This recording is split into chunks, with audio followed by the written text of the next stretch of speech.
Assalamu alaikum. So one question I'd like to ask you, I'm sure you may have been asked this question a number of times before. When we come to discuss... If you are so sure, why are you asking? Well, why don't you just search for the particular tape and listen to it? Well, maybe you are not so sure. Maybe I'm not sure. So, the question is that if you go back, when you say that God created man, and ultimately there's only God and nothing else. The question obviously you can beg a question there. You can say that if God created man, right, then who is the creator of God? That's right. Could you please try to enlighten us on that? I have already discussed, you are quite right. I have already answered this question more than once. And the fact, I'll repeat in short, I'll try to be brief, but the fundamental approach to such questions should be analytical and logical. First you create your platform soundly, then you cannot be defeated. The point is that you should always begin with eternity. Something must be eternal, because everything cannot automatically happen. Out of nothing, only nothing can be born. This is a fundamental accepted principle of all science, every type of science, that something is required to create something. I mean, a change of form can take place. Energy can turn into matter and matter can turn into energy, but nothingness can create nothingness only, if you call it a creation, I mean. So the point is, when we see so many things here on earth, one principle, one fundamental conclusion is drawn, that there is no getting away from eternity. There has to be eternity for something. Some being must be eternal. You understand? The sum total of all we see should not be more than what was eternal.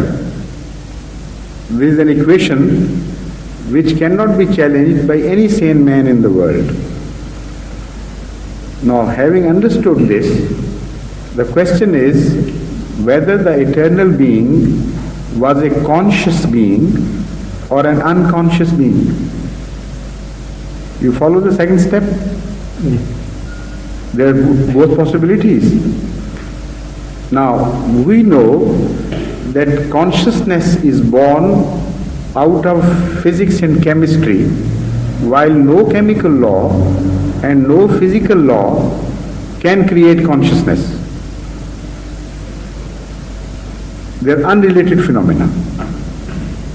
It is a new value added to the laws of chemistry and physics, what we call consciousness. So unless there was consciousness before, it could not come into being out of nothingness. You follow this third step? Because either there has to be an eternal being who is conscious, or in an inanimate matter can be eternal, and there is no harm in either of the two. So, how to decide whether the conscious being was eternal or inanimate matter was eternal? This is the fundamental question. If you solve this, then you will come to that proof of existence of God. How to go about it? That's the most important thing. How can you decide whether consciousness is eternal in existence, or some conscious being is eternal, or just dead matter is eternal and consciousness is a quality born out of dead matter? That is to be decided. Now, the most important thing is that when you see organization, an organization can happen by chance or it cannot happen by chance. There are two types of organizations you come across. For instance, if you throw the dice, it can fall on the number 6. You throw it again, it may fall again on the number 6. If you throw it again, it may fall on number 6, 3, 4, 5 times. But if you throw the dice 100 times, it's impossible unless there is certain defect or some clever trick is played upon the persons who are playing dice, and that has been manipulated. That is a different thing. I'm talking of normal phenomena. Of a dice which you throw, it should either show up 1 or 2 or 3 or 4 or 5 or 6, if the 6 is the ultimate number. But much more so, it is impossible to believe that you keep on throwing dice and it should go on in ascending number order, showing numbers from 1 to 6, and then going back to 1 and then again rising to 6, or going backwards from 6, 5, 4, 3, 2, 1, and then again 1, 2, 3, 4, 5, 6, 7, 6. If this happens continuously, then you can't believe that a chance has played any part in this. Or can you? Then an organizer has to be believed, which has some influence over the dice, and it is under that influence that that particular type of organization is being born. Now, scientists who have discussed this question, as far as the creation of life goes, they have come to the conclusion, and I'm talking of not only religious scientists, irreligious scientists, agnostics. They have discussed this problem and they have come to the conclusion that for the very first brick of life to be made, so many chances are required in a certain order and in a continuous certain order that it is absolutely impossible for us to conceive of a way how it could have happened. They don't say in so many words that there is a God, but they pose the problem in a manner that the only conclusion one can draw is that there has to be an organizer before it.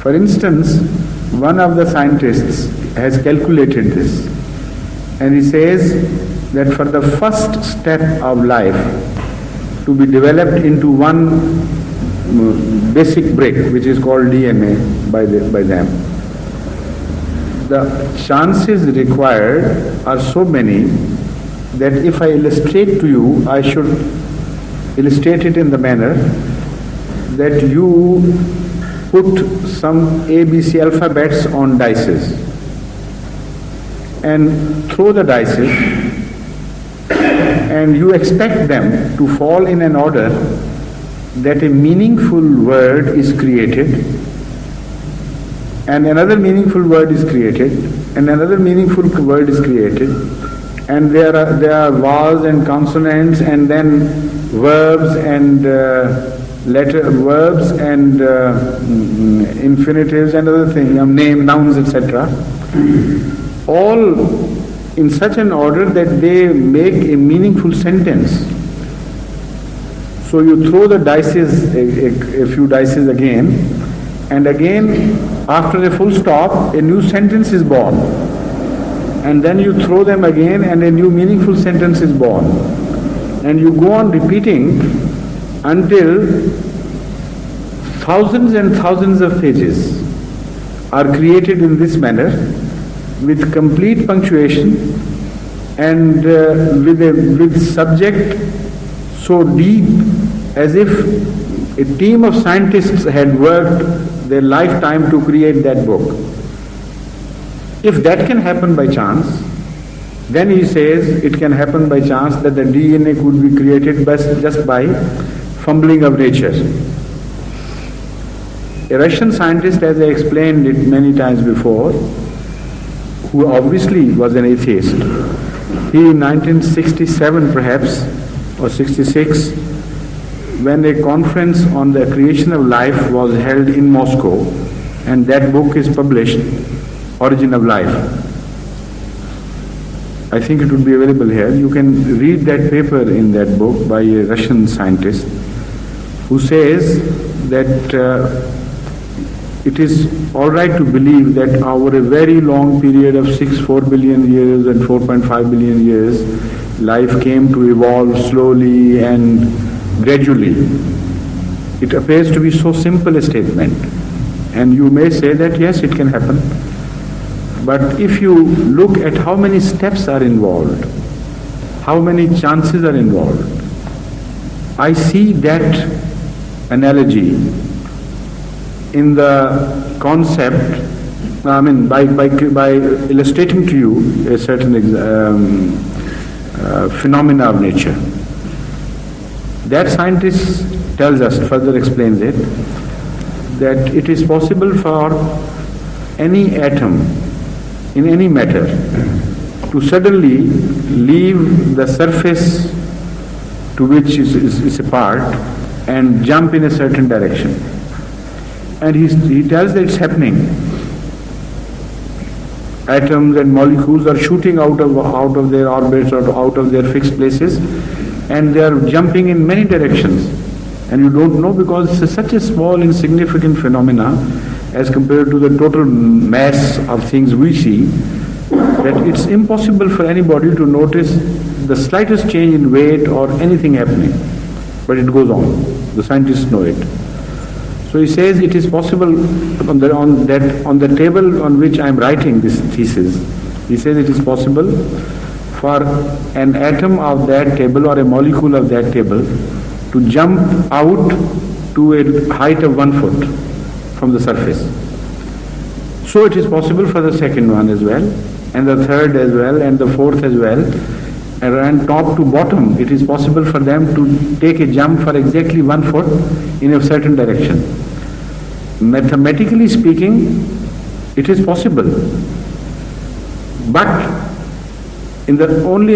scientifically speaking, it is possible for every atom to behave in that manner.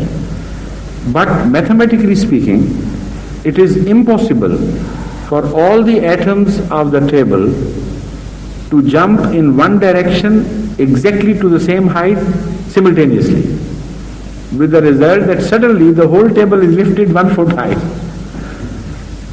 He said, now for each atom it is possible, but for that chance to happen, that the whole table jumps up because the entire number of atoms or molecules jumped in unison with each other, that is impossible.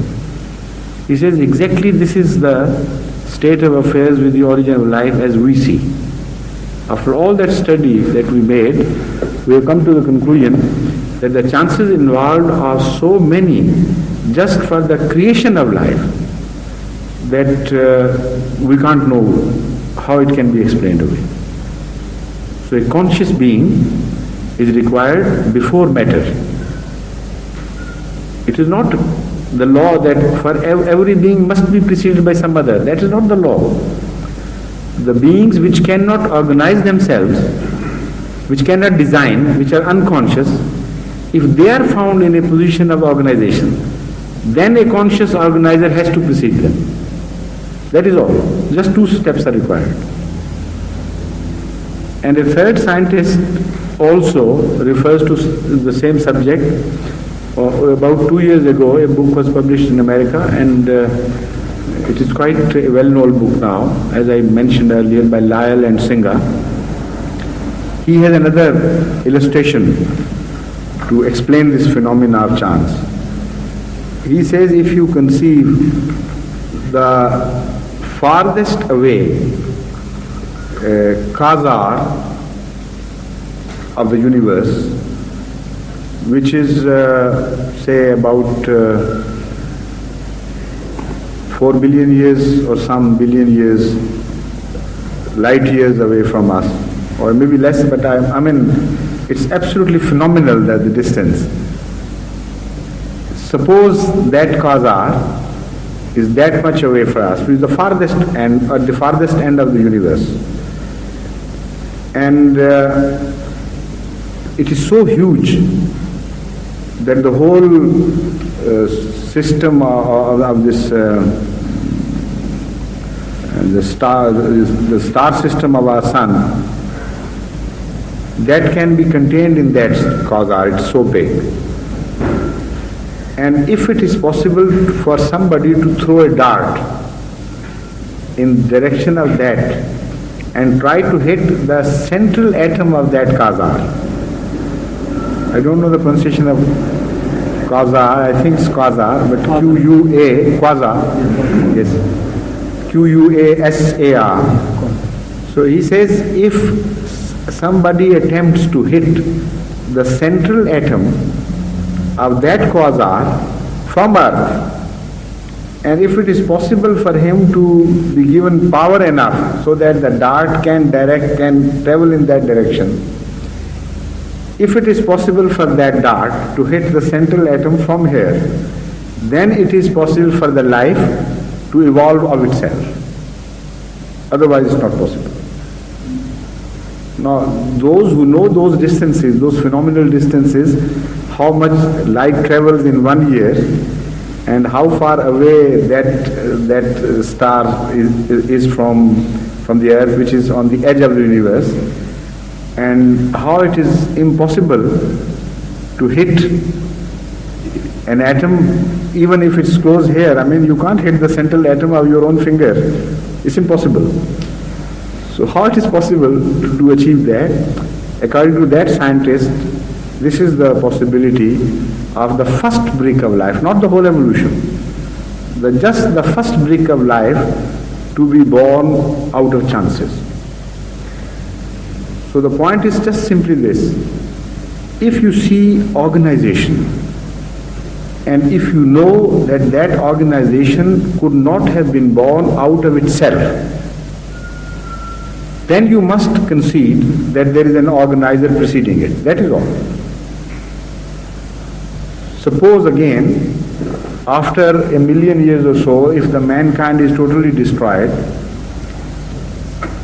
new generation, new beings come into being here on earth, and they discover an aeroplane after digging the earth. And then a debate starts that was there something before the aeroplane or not? Or was it born out of itself? And people are divided into theists and atheists. Some believe there must be someone before the aeroplane, and the others say no, it came into being. Why not ask the question, who created that person who was before the aeroplane? So it's illogical, we don't believe anybody created it. And then somebody discovers a smaller aeroplane, and he laughs at those who believed. He says, look here, I have discovered a smaller aeroplane, so now we know that the bigger aeroplane was born out of the smaller aeroplane. And step by step they work backwards and find the first wheel that was created by man. And say, look here, the whole problem is solved. Everything can be organized in order and strata and species. And right from the first wheel, which is so simple that could have happened by chance, we can add bit by bit to that organization until an aeroplane can be built. If you study the scientific achievement of man, from the first wheel when he created it to the final aeroplane, whichever is final so far, in its all sophistication, you can always refer to each step over a number of years, how this step followed the second one and the third one, and like Darwin placed the whole known world of animals into orders and species and traced them into stratas, so an aeroplane can be traced. What would be the conclusion of that debate? Some atheists would become more firm in their belief that nobody created aeroplane, because we have seen an order, an ascending order of simple facts gathering one after the other. But the other who believe that there must be some being before that aeroplane who was conscious, they would say, yes, there are so many steps involved. But the organization cannot be achieved by these dead parts who can't move by themselves, who can't think, who can't organize themselves. So if this debate goes on, what would be your judgment on that? The argument is exactly the same. If a plane was created, who created the man or thing? They don't know the man. Who created that man? So ultimately you will have to believe that eternity is a must. Something will have to be accepted as eternal. That being can be either conscious or unconscious. Because unconscious beings cannot organize themselves into a highly developed phenomena. So the eternal being has to be a conscious being.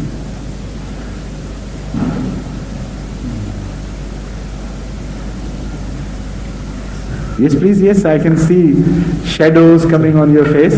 Ask the question, please. So when I started off the question, I accepted the fact that there is God. You have very kindly explained about the existence of God, the argument behind the existence of a conscious being, conscious eternal being. But I mean, the question that's asked was, is it possible then, if there is a conscious eternal being, then obviously for that being to have been in existence, there must have been something before that to have been in existence. Eternity it doesn't require before. This is why I said you must begin with eternity, the concept of eternity. Unless you understand that, the discussion cannot take place, cannot start a step in any direction. The fact is that you first of all understand that there has to be something eternal, because things there are.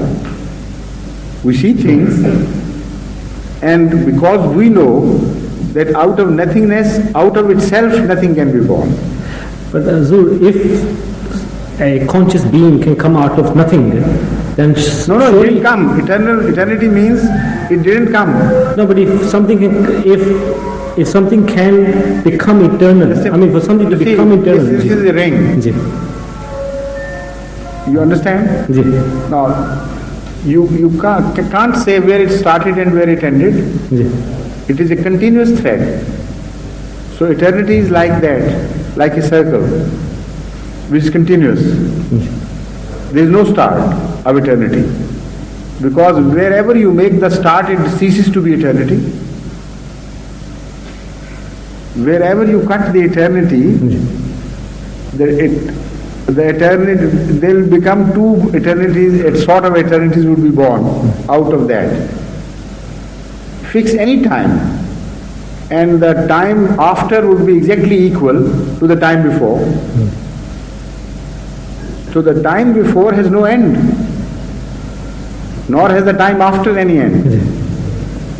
Look backwards from your own time here, and you can't reach a point where you can say that eternity started.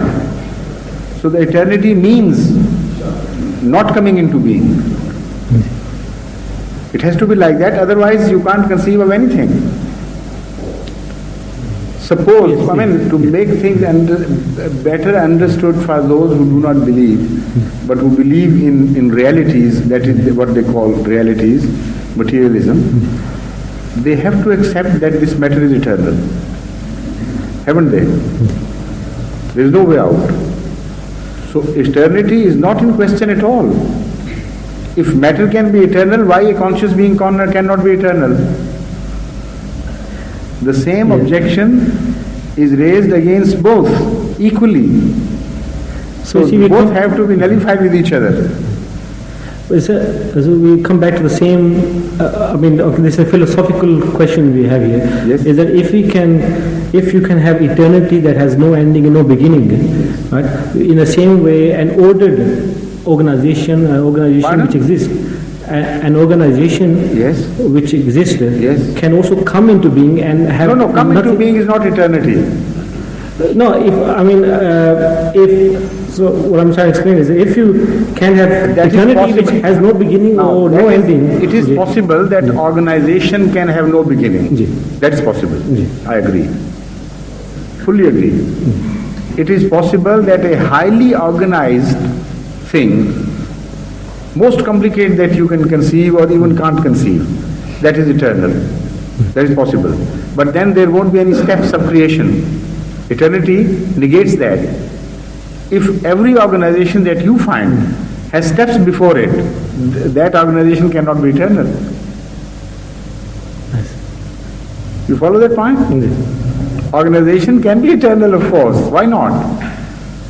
But if all the organization known to you, organized form known to you, is not eternal positively because it has a lower step and a step lower and a step lower, and it is an act of creation that we find it, then how can you call it eternal? Yes. So one other question which follows on is that if in the beginning there was... Won't you pity Mr. Rashid Chaudhary, Abdul Rashid, please? Yes. I mean, if you are finished with this question, then I should like him to ask his question. Please, no, it's a question that follows on, but it is a separate question. But a separate question should be asked separately, please. No, Rashid sir. After him, I'll give you a chance.